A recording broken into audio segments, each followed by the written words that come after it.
As a little girl, I loved to play with all kinds of toys. Cars, toy blocks, Barbies, stuff like that. But my favorite toy to play with was a puppet I named Boy. Boy was always so much fun to play with.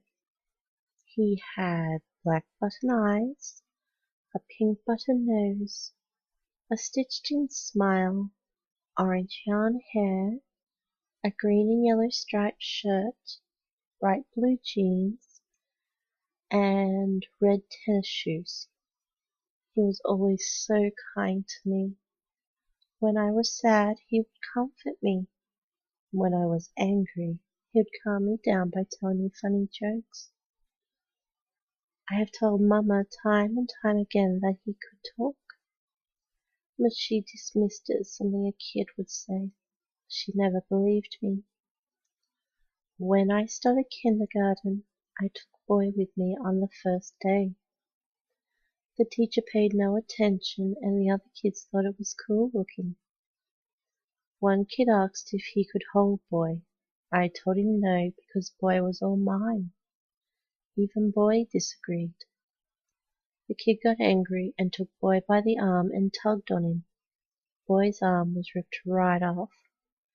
I started screaming and I tackled the kid and bashed his head repeatedly against the floor. Crimson color going everywhere. The teacher separated us and told me to go to the principal's office.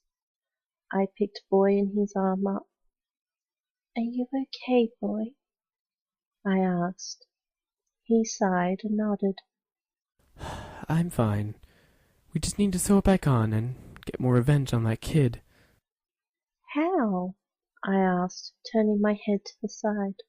Boy's mouth opened and revealed a creepy grin. I'll tell you how, okay? I nodded and went to the principal. He suspended me for 2 weeks and called Mama to come pick me up. Mama was mad and silent the entire car ride. When we got home, she sent me to my room and said she'd fix Boy later. I went to my room and sat in the corner talking with Boy.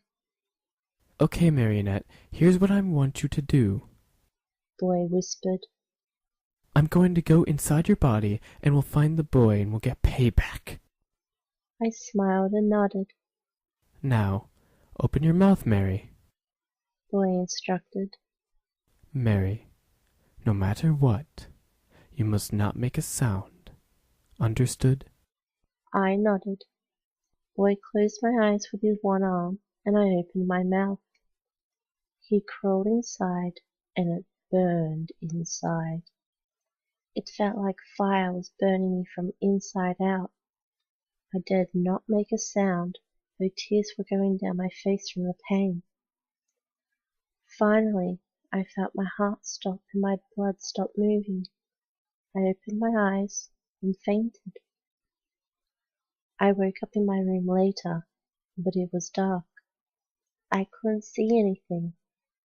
"Boy," I called out. Marionette, I'm inside you now, okay? We will get our revenge now.